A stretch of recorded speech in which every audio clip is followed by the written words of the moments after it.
Hello, everyone. Good afternoon. This is Michele Satterlund. I'm an attorney with McGuireWoods and a senior vice president with McGuireWoods Consulting, and I'm delighted that each of you have joined us today.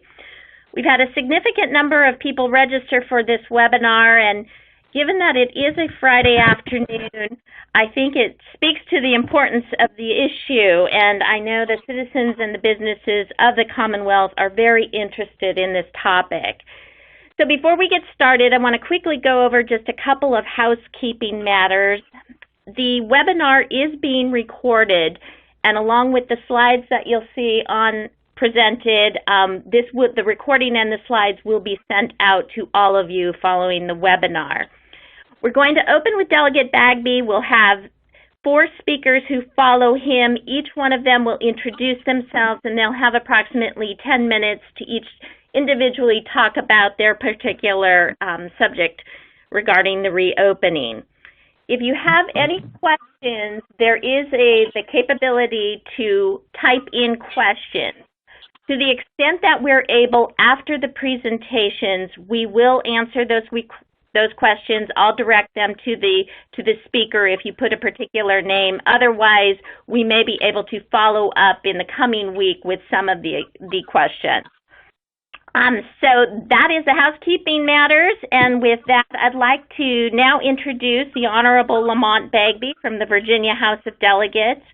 Delegate Bagby's district includes the County of Henrico, which is the 74th District. He is chair of the Virginia Legislative Black Caucus, and in addition to sitting on a number of committees in the House, he is chair of both the Labor and Commerce and the Pre-K through 12 Education Subcommittees in the House. Thank you, Delegate Bagby, for joining us. Thank you for having me. I'll jump right in. As you all are aware, the Virginia Legislative Black Caucus sent a letter to Governor Northam about a month ago. The letter, as you also know, expressed concerns with opening Virginia economy too soon under Phase 1 of the Forward Virginia Plan. I understand many of you disagreed with our position, but at the time, the Commonwealth, as we felt, lacked the testing, the hired and trained contact tracers, the economic support structures, and the clarity of federal guidelines and guidance needed to reopen at that particular time. We all feel like we're in a different place now, as a number of those things are in motion, but some of that is still true today. Although we disagreed once or twice, I must say I'm proud of the way in which the governor has led during this critical time. I was joking with some of my colleagues on the last day of session, which I considered a pretty eventful session and extremely eventful last couple of days. I said to them, there's always something. I think you all would agree in our lives, it always feels like there's something. And I told them I can't wait to see what the next thing is. And it was almost as if we walked out of the Capitol and there it was. COVID was standing there looking us dead in the face. And COVID said, here I am, and I think I'm going to hang out with you all for the foreseeable future. Then a couple of months into COVID, we started seeing these unbelievable recordings come across our television screens, well, mostly recordings. First it was Ahmaud Arbery and then Breonna Taylor's story. When America saw the murder of George Floyd, I believe that's when we reached our boiling point collectively. And we moved from the president's daily briefings, I guess you can call them daily briefings, but those briefings were placed on hold, and we replaced the constant coverage of the briefings with constant coverage of what has been a new movement. Our mission as Virginia Legislative Black Caucus has always been to raise the consciousness to the contributions made by African Americans to the Commonwealth and the nation as a whole, for that matter, and to highlight the inequities that result from decades of systematic racism. We have collective responsibility, I believe, on that, and it's just not the VLBC. I think it's all of us collectively, and many of you have stepped up to the plate as it relates to that. In recent days, as allies across America have come together to strongly and urgently emphasize that Black Lives Matter, the work of the VLBC and the values of which, in this time in which we celebrate Juneteenth, stand and remain of utmost importance. Our focus for the special session, and quite frankly, the 2021 session, will be the same items we've always been focused on, and that's equity in education, housing, justice reform, affordable health care, civil rights and democracy for all, public safety, economic opportunity, and environmental justice. I hope you all will consider that in every aspect of our society, Black people are disproportionately impacted, and often in a negative fashion. But this moment feels different. I believe we have a mandate to deliver on justice reform and rethinking our policing. Just so your minds don't go a place that I don't want them to go on with my particular message. That does not include defunding. But no one should be afraid of what we plan to put forward as it relates to our package. And I think you should take a closer look, not only what we put forward, but quite frankly, what the federal government puts forward, and particularly Congress. I look forward to this work, and next week I look forward to celebrating, as I mentioned earlier, Juneteenth in the Commonwealth of Virginia. I trust that you all are familiar with Juneteenth. It's an important time to pause and recognize the pain caused by the enslavement of generations of African Americans in Virginia. And it also gives us an idea of how we get to where we are, and with our eyes faced forward, but for understanding of what happened in the past, I think we'll be better prepared for this moment. It's important, I believe, to celebrate Juneteenth with events and activities that honor our rich legacy. And so I would encourage you to reflect upon the significant roles and many contributions of African Americans to our nation, and particularly our economy. As you all know, the Speaker sets the agenda for the House and controls the flow of legislation.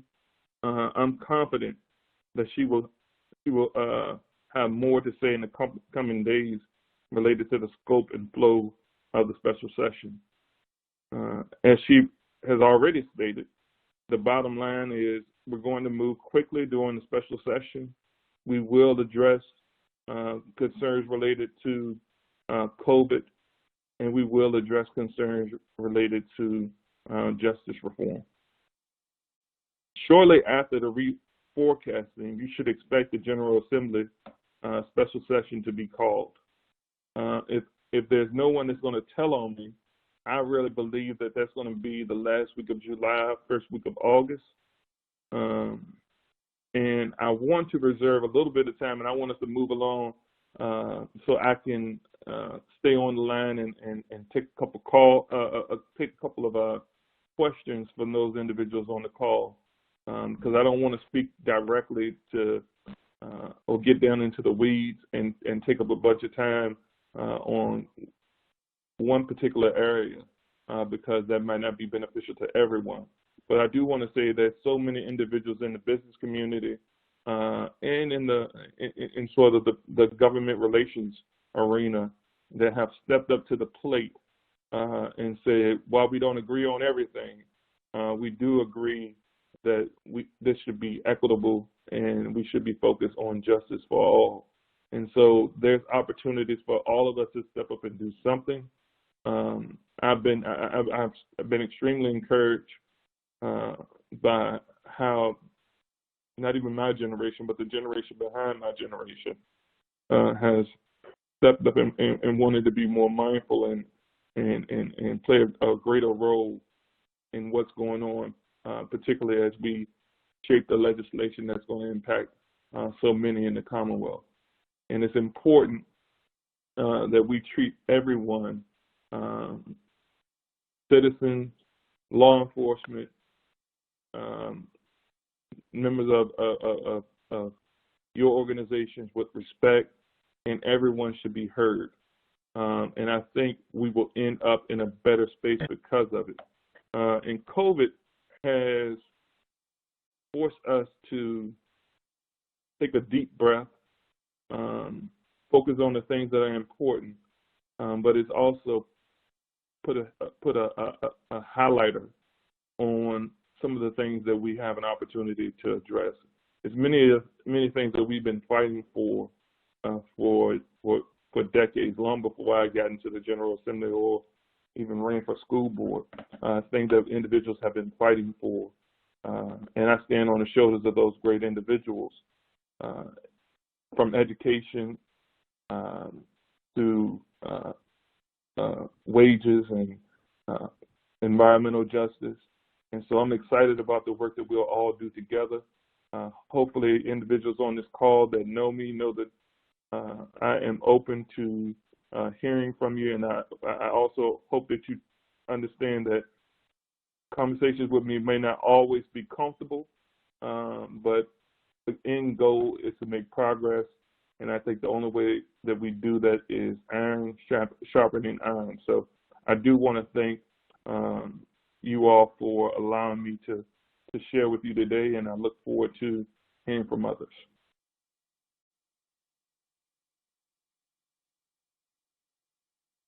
Great. I'll take it from there. This is Chris Lloyd. I'll be the next presenter. First, I want to thank Delegate Bagby for his comments and the leadership he's showing on so many of these very, very important issues. And just been, I think, a steadfast voice, and I think we can expect a great deal of continuing leadership from Delegate Bagby. I'm going to focus my comments with regards to reopening on kind of a workforce and economic development issues that are tied to reopening. But I'll start with, in the first slide I'm actually going to run through is, as Delegate Bagby noted, the General Assembly session just ended 3 months ago today. And I think a lot of people have forgotten, that seems like almost an eternity ago, that General Assembly session passed a number of initiatives which directly impact the businesses in Virginia. And some of those issues have been altered or amended or delayed because of the COVID crisis that we face. So I thought first what I'd do is run through some of those policy changes, which again seemed like it was an eternity ago that they were passed, that will start to be implemented over the coming months that do impact the business community in Virginia. And then walk through a couple of other items that have come up, whether they're tax policies or other issues that resulted from the COVID crisis that many in the business community should be aware of because they do impact your operations as we start to reopen. Probably one of the flagship initiatives that was passed by the General Assembly this year that had been sought for quite some time was an increase in the minimum wage. As many of you know, Virginia is a federal minimum wage state and long has been. That we are at $7.25 an hour. The General Assembly had a number of pieces of legislation introduced to raise that minimum wage with the ultimate goal to get Virginia to $15 an hour.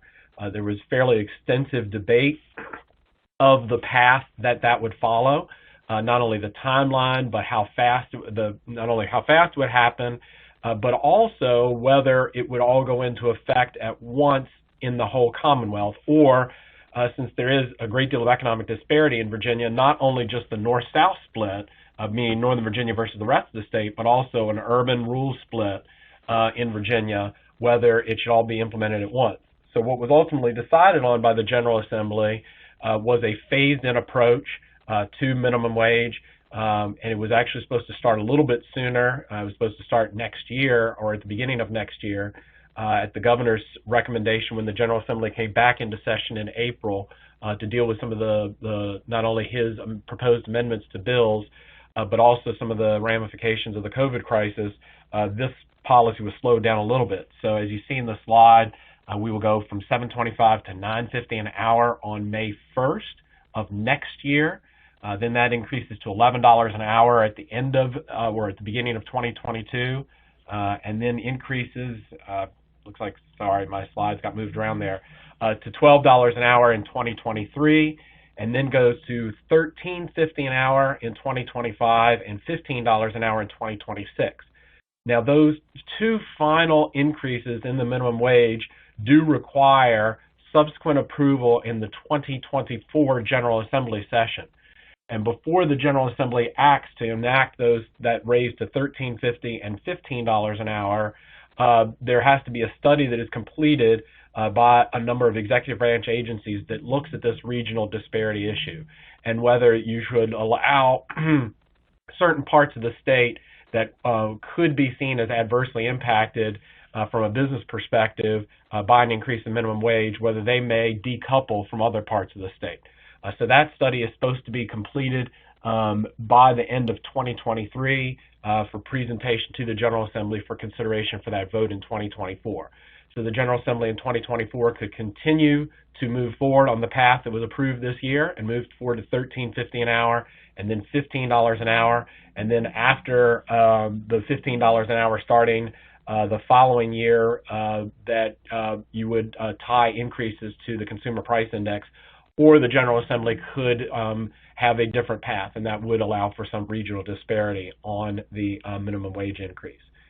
In addition to minimum wage, another one of the flagship initiatives passed this year, long overdue in my opinion, was the Virginia Values Act. I know there are some in the business community who are concerned about liability issues or litigation issues related to that, but the Virginia Values Act does finally adopt the procedures that eliminate discrimination based on sexual orientation and put Virginia in line with a lot of the policies that many corporations have adopted themselves.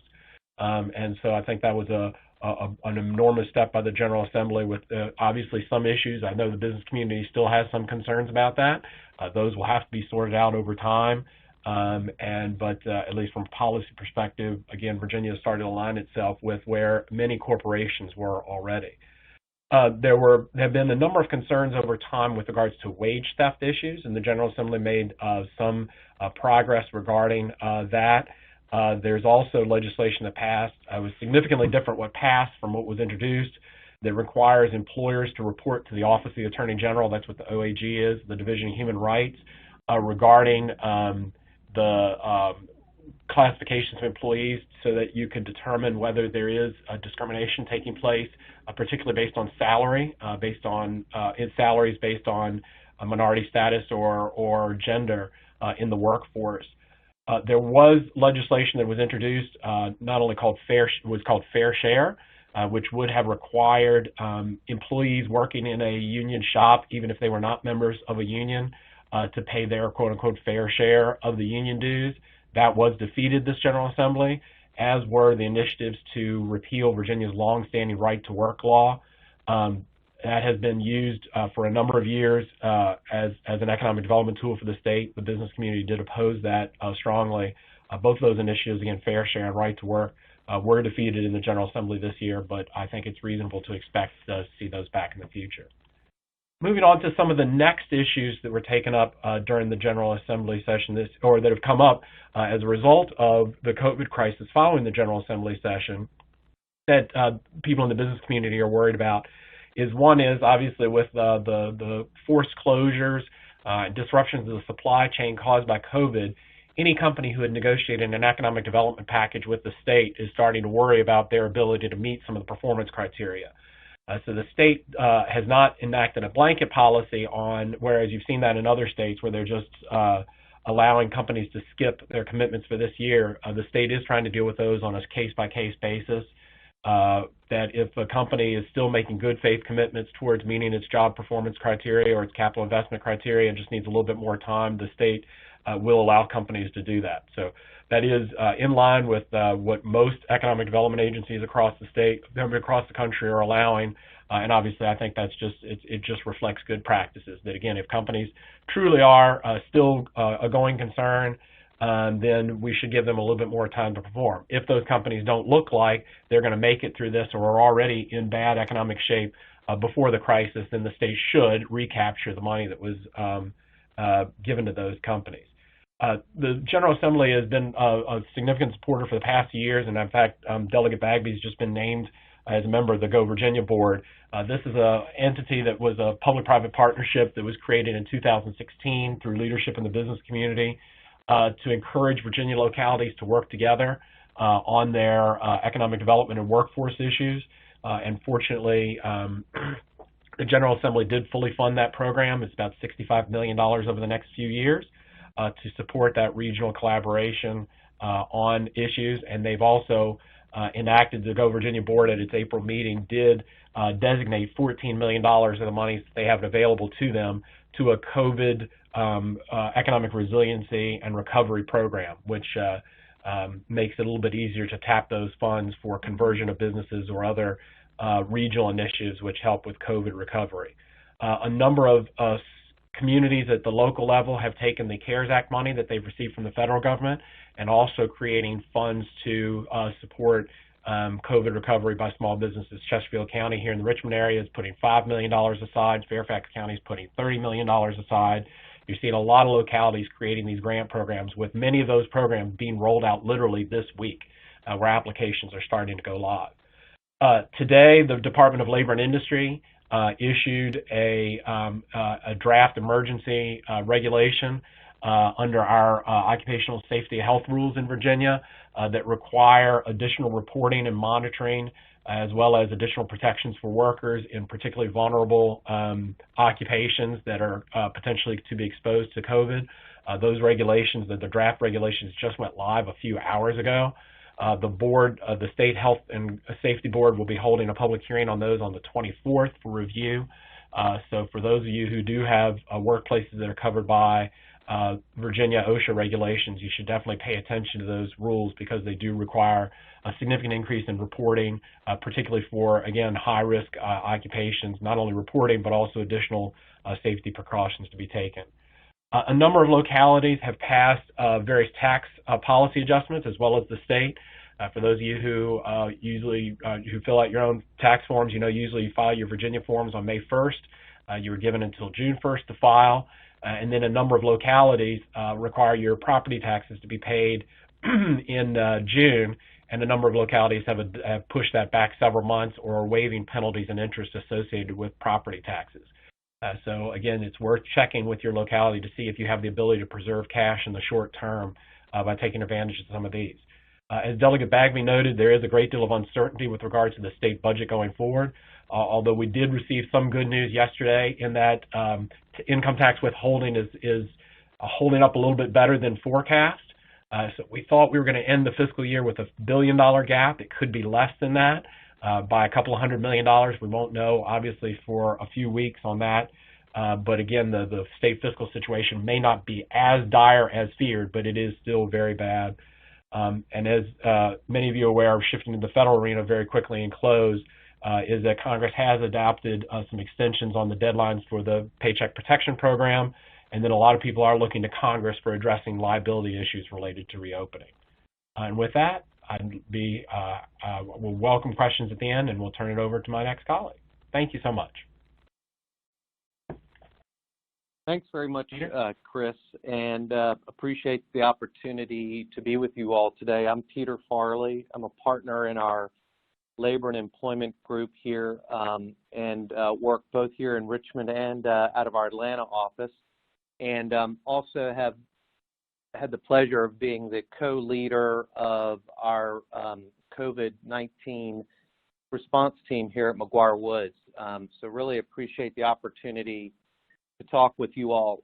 My section for today is going to focus on some of the details related to reopening businesses here in the Commonwealth. And I'm going to start with some of the federal resources that are available because they are not only helpful but applicable to businesses here in Virginia, and I think also do a good job of helping guide employers in terms of things that you all need to do to consider reopening safely and appropriately.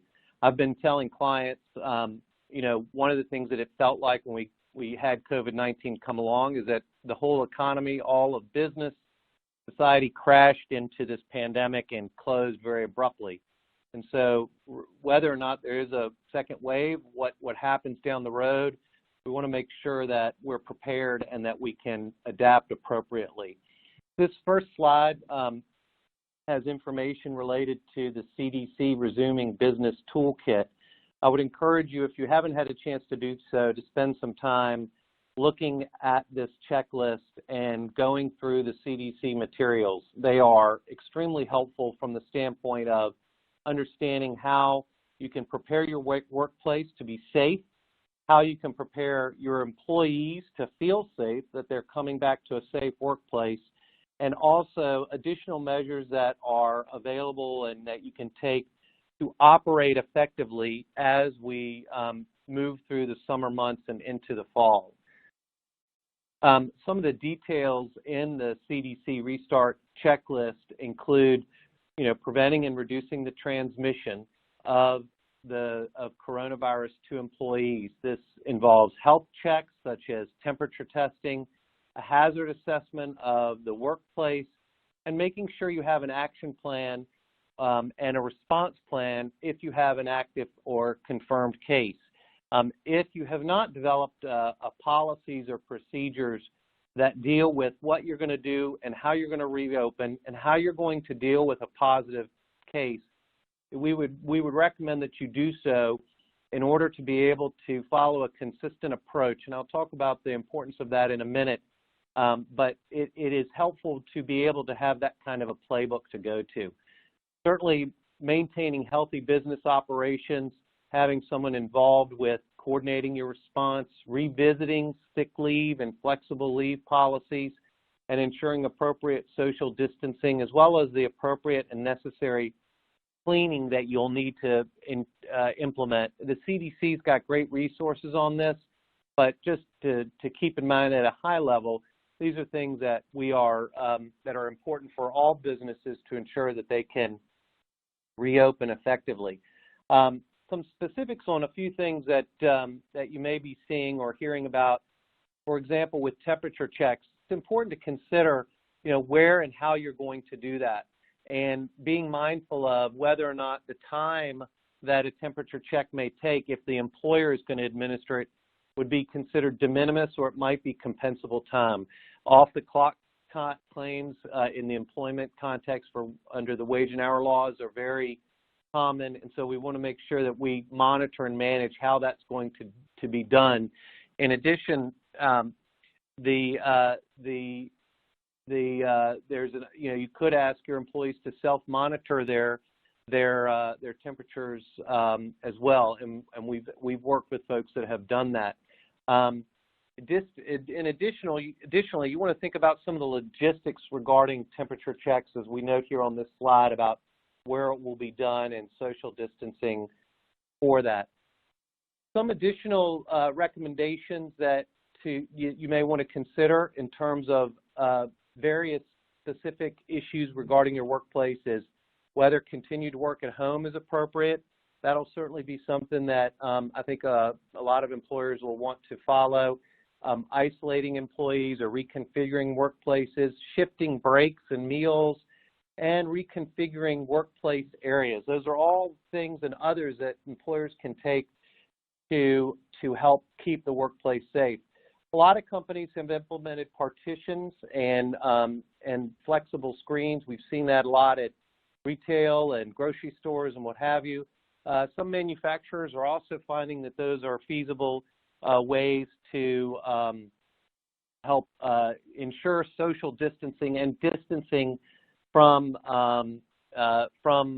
coworkers to help prevent the spread if someone tests positive. I'll mention just briefly there that type of a measure also can be helpful for if you have to do contact tracing, understanding who is in close contact with a positive employee and what needs to be done to do that. This next slide, we pose a question about face coverings. I'll talk a little bit in a moment about Virginia's specific guidance on that, but face coverings, I think, are generally considered to be a good, sorry about the slides, I think got moved just briefly. Here we go. The face coverings generally considered a good best practice. The CDC recommends that some kind of face covering can help spread. We know that face coverings cannot prevent contracting the disease generally, but it can help prevent the spread, and it helps with areas where social distancing is either impractical or very difficult to carry out. Before I get into some of the specifics of the Virginia reopening guidelines, some things to keep in mind just generally as you think about reopening and these policies is, the key issue is safety in the workplace. So OSHA has issued a lot of guidance on how to reopen and how to operate safely. There are concerns that you want to be thinking about in terms of third-party claims, as well as wage and hour claims, as I've noted a moment ago, but also the discrimination laws. We want to make sure that as we administer and reopen that we don't inadvertently have an incident where someone is discriminated against under any of the protected characteristics. The Americans with Disabilities Act allows employers to ask questions related to COVID-19, symptoms, exposure, etc., and also to do temperature checks because COVID-19 presents a direct threat to the safety of coworkers and employees themselves. So that's the basis, the legal basis for undergoing this, but also that triggers an obligation for employers to consider accommodating employees who may need to be accommodated. And this presentation we're not going to get into the details of what the ADA permits and what those boundaries are, but I will note that just yesterday the EEOC issued guidance reminding employers not only that the EEO laws apply, but they don't prevent employers from following CDC guidance. It's very important. We all basically really understood that from earlier EEOC guidance, but that was a very good assurance that this path forward for a safe workplace is clear, but also that we want to make sure that that we're following those general rules. Chris mentioned the Virginia Values Act. I just want to point out for everybody that statute has broad, far-reaching implications for employers in Virginia, and in particular, there are whistleblower provisions that are very important for employers and for companies to be aware of as they consider employee complaints about reopening, about measures that employers have taken to ensure a safe workplace, and whether the employee is complaining about the efficacy of those measures. This is something that deserves a good amount of attention and understanding so that you can administer and comply with that law as well as the guidelines that are needed. So shifting gears a little bit here to the Virginia specific information, the governor has announced his Forward Virginia plan. We're basically now, as of today, in phase 2. Northern Virginia and Richmond have been trailing the rest of the Commonwealth, but the momentum with reopening, especially as phase 2 kicks in, is really going to start to pick up. With phase 2, the easing of the restrictions from the governor's original closure order really extends to these businesses that we've got listed here on the slide. And as these industries start to permit more activity and more in-person customer experiences, the key will be to ensure that that is undertaken in the safest method possible. In addition, the businesses that have not specifically listed in the prior slide or in the governor's order should make sure they're familiar with and following the guidelines for all business sectors. The Department of Health will be enforcing these guidelines for businesses. So, to the extent that there is a complaint or concern, apart from what I mentioned from an employee about an employee's concern about a safe workplace in light of COVID-19, the Department of Health will be the agency pursuing that. We note on here what the penalties are for failure to comply. There's no real guidance or indication as to how aggressive enforcement will be. Certainly could foresee some enforcement activity here. I think, as I mentioned at the outset, good policy development and implementation, good employee training, and good awareness and postage of signs and best practices will put you in the best position to be compliant with the Virginia requirements. So in this slide, we address kind of phase 2 easing of continued restrictions. These essential retail business still should comply with guidelines for all businesses and best practices. We'll get to those in a moment, but as you can see from this list, it's a pretty broad set of businesses that still nothing has changed in terms of making sure that businesses are complying with those recommendations. Continued restrictions exist for theaters and horse racing facilities, bowling alleys, et cetera, other areas where really there's a challenge right now to safely implement social distancing or other mitigation measures. One thing I wanted to point out just on this slide is that the Executive Order 63 required employers of essential retail businesses to wear a face covering whenever working in customer-facing areas, and then 65 where mandatory business sector requirement conflicts with Order 63, the business sector specific requirement governs. So it's important to keep those two issues in mind to the extent that arises in your particular businesses. Some of the specifics for Virginia in phase 2, certainly clear communication and signage. That could be anywhere from something on the floor to stand in place to one-way walking in hallways, things of that nature. Certainly if folks can telework, that should be something that you should consider and maybe expand existing teleworking policies to allow more teleworking than you typically would. And certainly it's important to limit in-person gatherings, as simple as spacing out chairs in a meeting room or restricting those kinds of meetings to what's only essential would be advisable. Certainly enhanced cleaning and disinfection is important. Remember to use those approved disinfectants that actually will be effective against COVID-19, and also, ensuring and kind of communicating basic hygiene practices that we're all real familiar with, such as washing your hands for 20 seconds, using the appropriate hand sanitizer, and making sure that's available throughout the workplace, in workstation areas, in bathrooms, in common areas, so employees have plenty of opportunity to make sure that they are clean, their hands are clean, and they're taking care of themselves. Additional areas that companies can employ is using screening measures, whether they're questions for symptoms, temperatures, and also just on this slide, I would note that to continue to be abreast of the CDC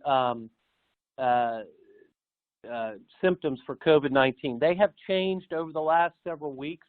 So go to the CDC website and check that symptom list, because it does change from time to time, and there's not necessarily an announcement that reveals that. Some additional information on this slide related to vulnerable employees. That's something companies should be aware of. Make sure you review and consider the ADA requirements on how to interact with employees and provide accommodations. There's some additional information on this slide about just communication tips, and make sure you have a relationship or a contact with the local health department. That can be helpful if you have a positive test. More information on these guidelines can be found on this slide, and I know we went through a lot of that fast. This material will be available for you after this presentation is over. Thank you very much, and I'm going to turn it now over to Debbie Dean of BioIQ. Thanks, Peter. Hello, everyone today. Thank you for the opportunity to speak. I am responsible for analytics and technology for BioIQ. I've been in the healthcare industry 25 plus years, and really what we do as a company really over the last 15 years has led to our learnings, the way we expand, the way we look at this virus, the things we know about it. And as Peter and others said, It's something that changes literally every day. So you have to make sure that you're staying up to speed on what's going on, which we are. We're going through the individual pieces of it and really combating the virus. The virus, in terms of herd immunity, we're not there yet. While a significant portion of the population has tested positive for exposure, it's not to the level of where we can actually measure all the pieces of it, like all those that are asymptomatic, but actually have had the virus and they didn't know about it. I'm sure you've all heard the stories of people that were asymptomatic that have passed it to numerous other individuals. And because we're so early in these stages of the pandemic, it's very important for us to test, come up with a basic protocol or a back-to-work framework, everything from system exposure, testing, tracing, and notifying. And so for us, what that means is that we are recommending to our clients that you have a symptom checker based on the CDC one that Peter provided the link for, that they test every single day. Every 24 hours, you're asking questions about their symptoms and questions about their exposure. It's not just do they have symptoms, but it's also have they been around someone that has symptoms. And you develop a protocol, and we have a series of stratifications and protocols that we've developed with different levels of intensity. And it's important to categorize individuals. We do it in 3-2-1s, and what that means is the population segmentation, the risk stratification, and the target protocol. And this includes baseline testing for all those that are asymptomatic. So we recommend a baseline test for everyone. We recommend that everyone does a symptom checker every day, and you need to have that in easily consumable methodologies to them. It could be in terms of a phone call, an IVR type phone call. It could be via a portal, via an app, but provide multiple modalities that they can take that symptom checker. And those symptom checkers lead to basically a safe to return to work or you need to be tested. And the cadence of that for different levels of individuals in the employer's workforce, that cadence needs to change. So one example here, as you see on the screen, is an airline company segmentation. So while in this scenario, baggage handlers might have a scoring of a 1 or a 2, pilots are a 3. And so pilots, for example, they're key critical employees. They have a high exposure to individuals such as also additionally flight attendants that board the planes. Then those individuals would be identified as a 3, and they would be tested every week. And someone that works in the home office, maybe an accountant or someone in the front office that rarely sees anyone, or maybe in some cases is working from home and only coming in certain days of the week, could be a 1. And they, even though they do the symptom checker, they test on a less frequent basis unless they've been around someone in their household, maybe that tested positive, or someone that has symptoms that they've encountered. Now, after you've developed the stratification, and that's a very important step as you go through your workforce, you determine what type of testing. You see new things on testing all the time, and you really have to make sure that you're looking at the testing related to what's on the FDA website, what has an EUA, because there's a lot of different testing options. Then you also have to really look at the level of specificity of the test. For example, an RT-PCR test has a 99% plus specificity, and that measures an RNA strand, very reliable test. And then there's antibody tests. Now, these are coming along, but in even a couple weeks ago, they were in the 80-85% range. So you have to determine what type of test is appropriate for your workforce. And right now, with our clients, we're recommending that you start with a RT-PCR test. You do a baseline with that, and then you also continue that. Now, a couple other points on testing. There is now, obviously, it's clinician-administered and at-home approved. In a lot of our clients, we're seeing that they want to do a variety of approaches using RT-PCR. Some are using antibody. Some do it in a worksite testing mode. Some do a retail testing mode, and some home collection. What we've found in most scenarios is a combination of worksite testing and home sample is the best deployment of the model. Some individuals will be on the worksite quite frequently. They can be tested in that mode via clinician, but then there's some individuals distributed in different parts of the organization geographically, maybe sales individuals or other, might be nurses in a nursing environment that need to be tested, and at home might work better for them. And so we really look at the employer's profile, look at their workforce, how distributed it is, and make a recommendation. But really having all of these options actually makes it a very good combined approach, not just one size fits all. And that's important. The stratification, the protocol, and the testing. An additional thing I would definitely recommend is a lab network and not just one lab. For us, we have a multitude of labs across the United States that we use in our testing paradigm. And the reason we do that, there might be a hot spot in a certain area and one lab gets overwhelmed and they can't handle the volume. What you want is an option where that lab network can provide 24 to 48 hour turnaround time for your results. Because if it's a positive, you want to know as quickly as you can. You don't want that person exposing other individuals while they're waiting for their test. And we know certain individual labs are having 9 to 10 day wait times. That's why the lab network is so important. And also that lab network is geographically dispersed so that you can deal with those hot spots. You can also deal with capacity and really make sure that that environment is scalable.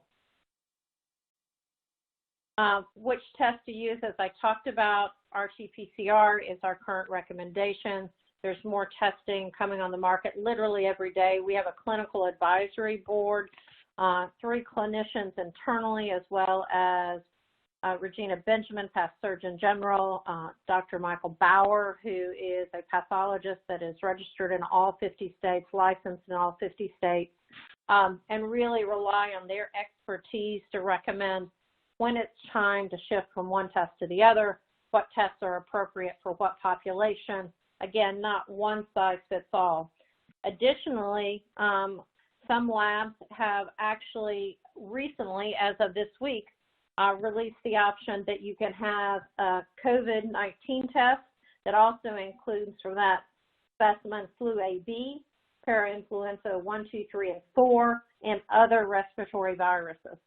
So in the fall, when we go into flu season, you'll be able to test for that whole list via, for example, certain vendors like we have in our network that really allow you the option to test the broad spectrum, because unless you do that, you don't know if someone might have the flu, they might have COVID, and you're really able to ascertain what's going on in their environment.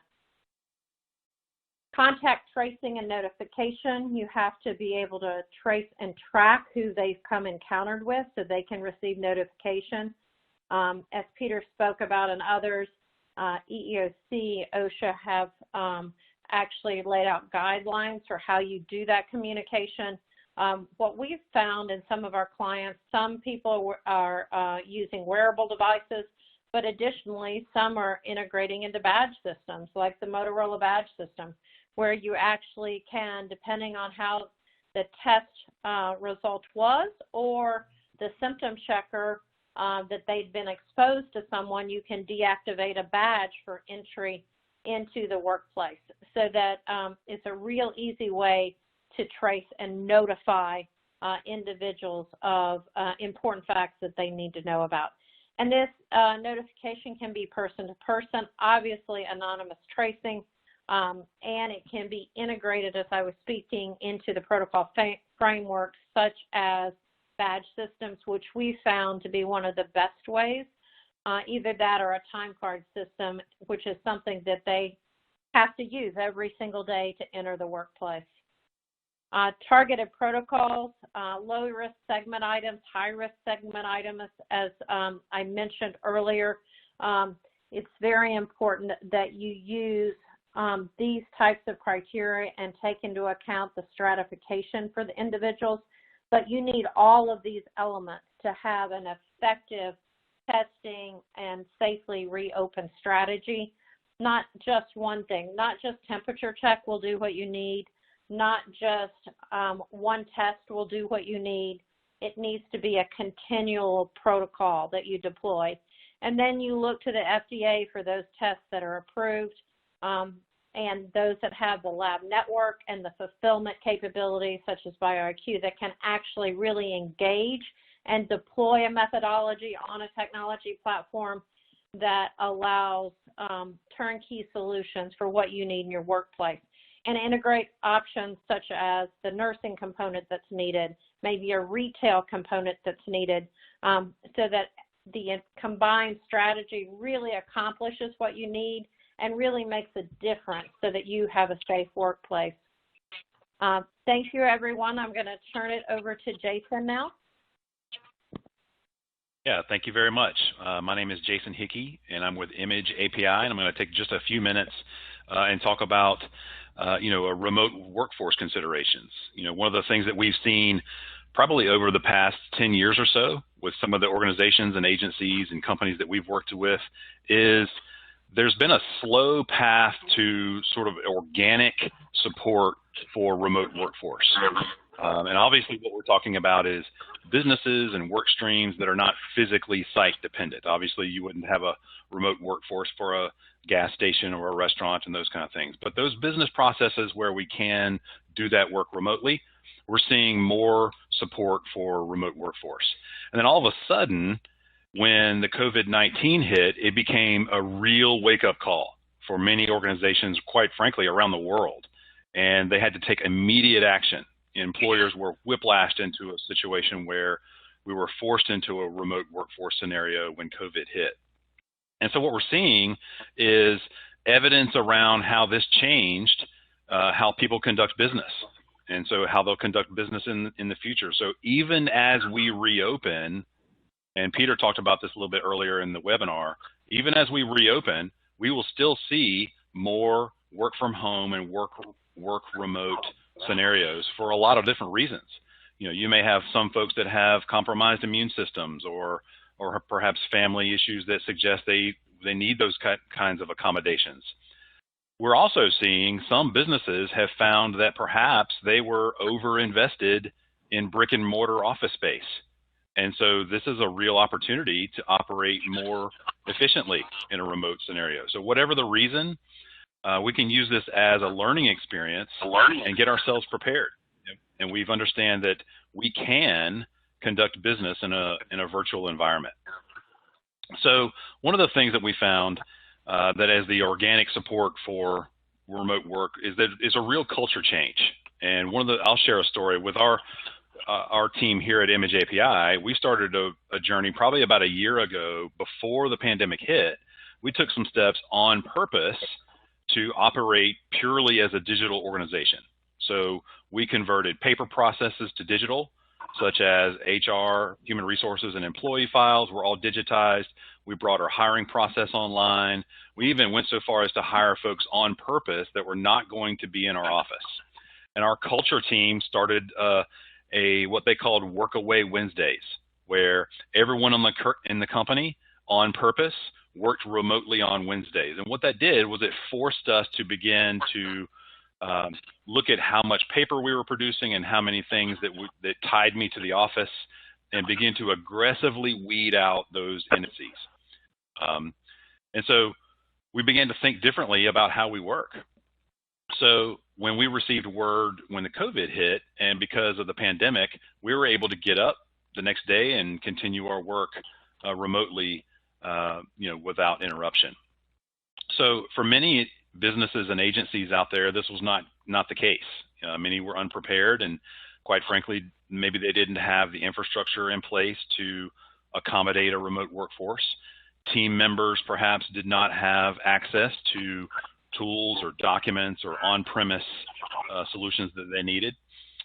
Many organizations, maybe they lacked equipment or bandwidth considerations for remote access. And so they began to quickly adjust and look for ways to do that. And one of the most prevalent issues that we found were organizations or companies that had on-premise solutions, or perhaps they had manual paper-based processes that the employees were tethered to the office. And so because they had these on-premise solutions were a requirement for their business process, they had to go into the office until they solved that need.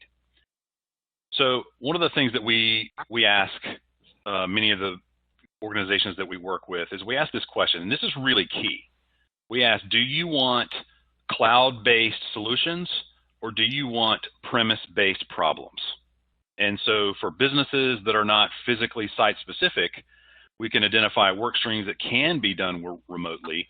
We really encourage cloud-based content platforms because it gives you that anywhere, anytime access to your digital content and allows your work team to focus more on remote work.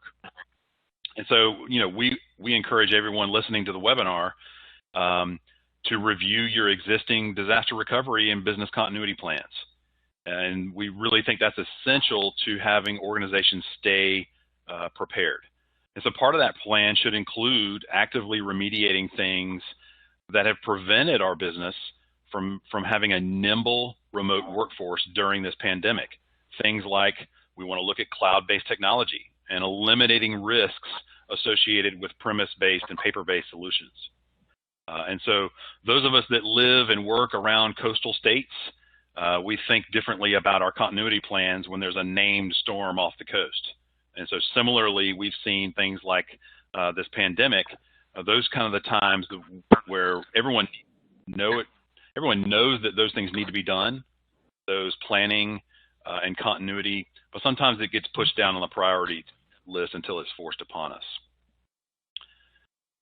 So some of the key takeaways we want to just review, we've seen businesses and agencies and other organizations really have to pivot immediately during the virus response. And so there's a common thing that we want to take these steps on purpose to remain operational, ensure that organizations are prepared, and in case something like this happens again. And the fact that you're tuned into this webinar shows that you're actively and purposefully looking to take steps to eliminate these risks. And so these steps may be different depending on the type of business that you're in, but certainly what must be included is a consideration for cloud-based solutions to eliminate and perhaps a paper to digital transition.